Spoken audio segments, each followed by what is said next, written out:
TTD పాలక మండలి సభ్యుడు దర్శన్ కుటుంబ సభ్యులు చర్చిలో ప్రార్థనల విషయంలో వివాదం ముదురుతోంది.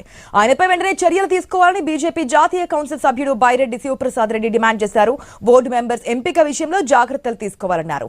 ఇలాంటి తప్పిదాలను నివారించాల్సి ఉందంటున్న శివప్రసాద్ రెడ్డితో మా ప్రతినిధి రాజు ఫేస్ టు ఫేస్.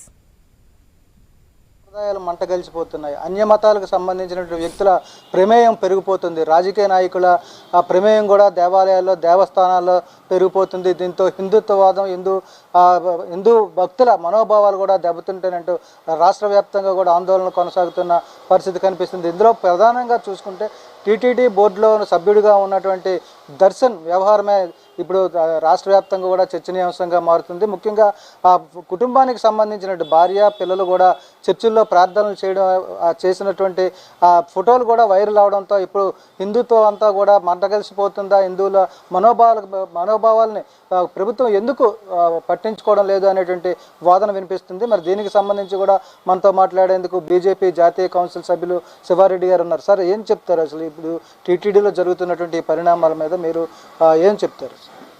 ప్రపంచ ప్రసిద్ధ పుణ్యక్షేత్రం కలియుగ దైవం శ్రీ వెంకటేశ్వర స్వామి వారు కొలువైనటువంటి తిరుమల క్షేత్రంలో టీటీడీ బోర్డు ఉంది. ఆ బోర్డులో కర్ణాటక రాష్ట్రానికి చెందినటువంటి దర్శన్ సభ్యులుగా ఉన్నారు.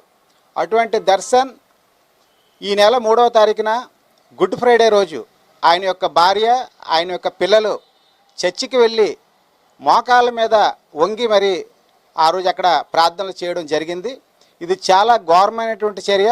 ఎందుకంటే ఒక పక్కన టీటీడీలో అన్య మతస్థులు ఎవరైనా ఉంటే ఏరువేసే కార్యక్రమం ఓ పక్కన జరుగుతూ ఉంది. దానికి సంబంధించి TTD board, TTD chairman, TTD board members దీని మీద గట్టి ఒత్తిడి తీసుకొచ్చి గట్టిగా చర్యలు తీసుకోవడం జరుగుతుంది. అందరిని కూడా ఏరువేయడం ఇంచుమించు 89% కంప్లీట్ అయిపోయింది. ఒక 11% ఉంది, అది కూడా ఆ కార్యక్రమం జరుగుతూ ఉంది. ఓ పక్కన ఈ టీటీడీ అన్యమతస్థులను టీటీడీలో ఉన్నటువంటి అన్యమతస్థులు ఏరువేసే కార్యక్రమం పక్కన జరుగుతూ ఉండగా సాక్షాత్తు ఏవైతే ఈ నిర్ణయాలు తీసుకోబడుతుందో, ఏదైతే ఈ బోర్డు మెంబర్స్ ఉంటారో ఆ బోర్డులో మెంబర్ సభ్యుడే ఈరోజు ఈ వాళ్ళ యొక్క కుటుంబ సభ్యులు చర్చికి వెళ్ళి మోకాలు ప్రార్థన చేయడం, గుడ్ ఫ్రైడే రోజు ప్రార్థన చేయడం అనేది అది చాలా అపఖ్యాతి, చాలా ఘోరమైనటువంటి చర్య. అదే విషయాన్ని మనం తీసుకుంటే గతంలో ఇప్పుడున్నటువంటి హోంమంత్రి అనిత గారు ఒకప్పుడు ఆవిడకి కూడా టీటీడీ బోర్డు మెంబర్ ఇచ్చే పరిస్థితిలో ఆవిడ చర్చి యొక్క ఏవైతే ఆవిడ ఈ బైబిల్ పట్టుకున్నారో ఈ విషయాన్ని సోషల్ మీడియాలో కానీ ప్రజల్లో కానీ బయట నుంచి విపరీతంగా దాని మీద వార్తలు ఎప్పుడైతే వచ్చాయో ఆవిడ ఒకనొక దశలో నాకు అనుబంధం ఉంది, నేను ఒక రకంగా క్రిస్టియన్స్ అని చెప్పి ఆవిడ కూడా చెప్తూ వెంటనే ఆ బోర్డు మెంబర్ నాకు వద్దని చెప్పి ఆవిడ కూడా తిరస్కరించడం జరిగింది. అటువంటి పరిస్థితిలో ఇప్పుడు ఉన్నటువంటి హోంమంత్రి గారు అటువంటి త్యాగం చేసినటువంటి పరిస్థితిలో ఎక్కడో కర్ణాటక రాష్ట్రం నుంచి ఒక వ్యక్తి వచ్చి అక్కడ బోర్డు మెంబర్గా తీసుకునేది కాకుండా వారి యొక్క కుటుంబం ఆ గుడ్ ఫ్రైడే రోజు చర్చికి వెళ్ళి మోకాళ్ళ మీద వాళ్ళు అక్కడ ప్రార్థన చేయడం అనేది ఏదైతే ఉందో దాని వెంటనే టీటీడీ బోర్డు సరైనటువంటి నిర్ణయం తీసుకోవాలి. ఇది చాలా ఘోరమైనటువంటి చర్య.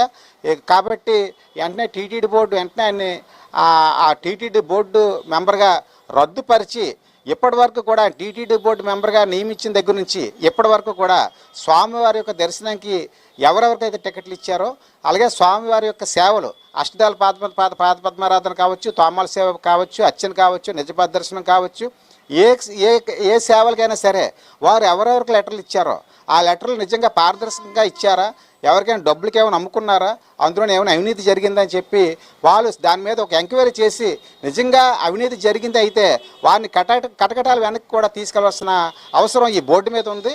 కాబట్టి తగు చర్యలు తీసుకోవాల్సిందిగా ఈ రాష్ట్ర ప్రభుత్వాన్ని, బోర్డు చైర్మన్ని, బోర్డు మెంబర్లని ఈ సందర్భంగా కోరుతా ఉన్నాను.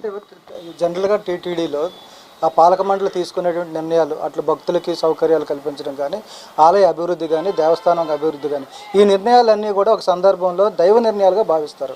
అంటే దేవుడితో సమానంగా ఉన్నటువంటి ప్రతినిధులుగా పాలక మండలిని భావిస్తారు. అలాంటి పాలక మండలిలో తీసుకునేటువంటి వ్యక్తి యొక్క బ్యాక్గ్రౌండ్ చెక్ చేయకుండా తీసుకున్నారో రాజకీయ ఒత్తిళ్ళు ఉండొచ్చా, ఏంటి పరిస్థితి? అది రాష్ట్ర ప్రభుత్వం ఒక బోర్డు మెంబర్స్ నియమించేటప్పుడు రాష్ట్ర ప్రభుత్వం యొక్క సూచనలు బట్టి అలాగే కేంద్ర ప్రభుత్వం నుంచి కూడా కొంతమందికి సూచనలు వస్తాయి. అది కేంద్ర ప్రభుత్వం నుంచి ఏమైనా సూచనలు వచ్చాయా, ఏదో కేంద్ర మంత్రుల దగ్గర నుంచి ఏమైనా సూచనలు వచ్చాయా, రాష్ట్ర ప్రభుత్వం నుంచి ఏమైనా రాష్ట్ర ప్రభుత్వం వారి యొక్క ఇంట్రెస్ట్ మీద పెట్టారా, అందులో చంద్రబాబు నాయుడు గారి ఇంట్రెస్ట్ మీద పెట్టారా, లేదా ఇంకెవరి యొక్క ఇంట్రెస్ట్ ఉందా? ఎందుకంటే కర్ణాటక రాష్ట్రానికి చెందిన వ్యక్తిని ఇక్కడ తీసుకున్నారంటే అనేకమైనటువంటి వాళ్ళు బోర్డు మెంబర్గా తీసుకున్నట్టు అనేకమైనటువంటి నిర్ణయాలు ఉంటాయి. అది ఏ నిర్ణయం బట్టి ఆయన తీసుకున్నారనేది రేపు పొద్దున ఎంక్వైరీలు వెళ్ళి కూడా బయటకు వస్తాయి. అంటే జనరల్గా కూడా తీసుకుంటే హిందుత్వవాదం ఉన్న వాళ్ళని, హిందూ దేవుడిని పూజించే వాళ్ళని తీసుకోవాలనేది సాంప్రదాయం. కానీ ఇప్పుడు జరిగిన పరిస్థితులు చూడంటే ఆ భార్యకి భర్తకి సంబంధం లేదనుకోవచ్చా, లేదంటే ఎలా దాన్ని చూడాలంటే దీని మీద హిందువుల మనోభావాలు కూడా దెబ్బతినే అవకాశం కనిపిస్తుంది. ఒక భార్య పిల్లలు చర్చిలో ఉన్నారు, భర్త ఏమో టీటీడీలో మెంబర్గా ఉన్నాడు. మనం దైవంగా భావించేటువంటి కమిటీ కావచ్చు, లేదంటే మనం వెళ్తున్నటువంటి దర్శనం చేసుకున్న వెంకటేశ్వర స్వామికి ప్రతినిధులుగా వీళ్ళు ఉన్నారు. అలా హిందువుల మనోభావాలు ఏ విధంగా ఉన్నాయి? టీటీడీ తిరుమల తిరుపతి దేవస్థానంలో పాలక మండలి సభ్యులుగా ఉండాలంటే దానికి అనేకమైనటువంటి రిస్ట్రిక్షన్స్ ఉంటాయి. ఆ రిస్ట్రిక్షన్స్ అన్నీ కూడా అనుగుణంగానే రాష్ట్ర ప్రభుత్వం వాళ్ళు తీసుకుంటుంది. అందులో 100% హిందూ అయి ఉండాలి.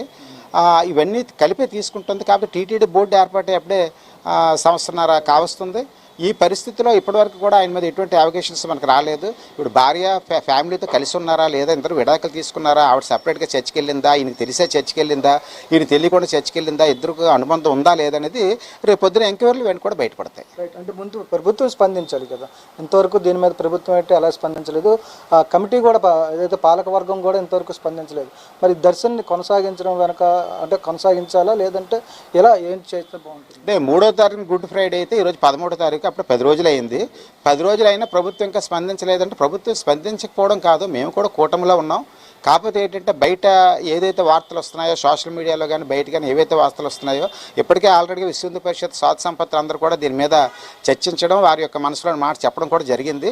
అయితే ప్రభుత్వం ఒక నిర్ణయం తీసుకునే ముందు దీని మీద ఒక కమిటీ వేయడం జరిగింది. కమిటీ కూడా ఆ దిశగా కమిటీ యొక్క నిర్ణయం వచ్చిన తర్వాత, కమిటీ యొక్క నివేదిక వచ్చిన తర్వాత తగు చర్యలు తీసుకుంటుంది.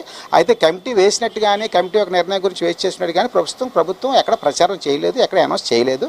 అది త్వరలో జరగబోతుంది. ఇది మొత్తంగా ఏదైతే పవిత్రమైనటువంటి వెంకటేశ్వర స్వామి దేవాలయానికి చెందినటువంటి టీటీడీ బోర్డులో ఉన్నటువంటి దర్శన్ని జరిగినటువంటి అపచారం ఏదైతే ఉందో దీనికి సంబంధించి కూడా పూర్తిస్థాయి విచారణ చేయాలి. ప్రభుత్వం కూడా త్వరలో ఒక ప్రకటన చేసే అవకాశాలు ఉన్నాయని చెప్పి భావిస్తున్నామని చెప్పి బీజేపీ జాతీయ కౌన్సిల్ సభ్యులు శివారెడ్డి తెలియజేస్తున్న పరిస్థితి ఉంది. మరోవైపు హిందువుల మనోభావాలు దెబ్బతినకుండా చర్యలు తీసుకోవాల్సిన బాధ్యత కూడా ఈ కూటమి ప్రభుత్వం మీదతో పాటు పాలక మండలి మీద కూడా ఉందని చెప్పి అభిప్రాయం వ్యక్తం చేస్తున్న పరిస్థితి కనిపిస్తుంది. వీడియో జర్నలిస్ట్ మసూదన్ రెడ్డితో రాజు, ఐ న్యూస్, విశాఖపట్నం.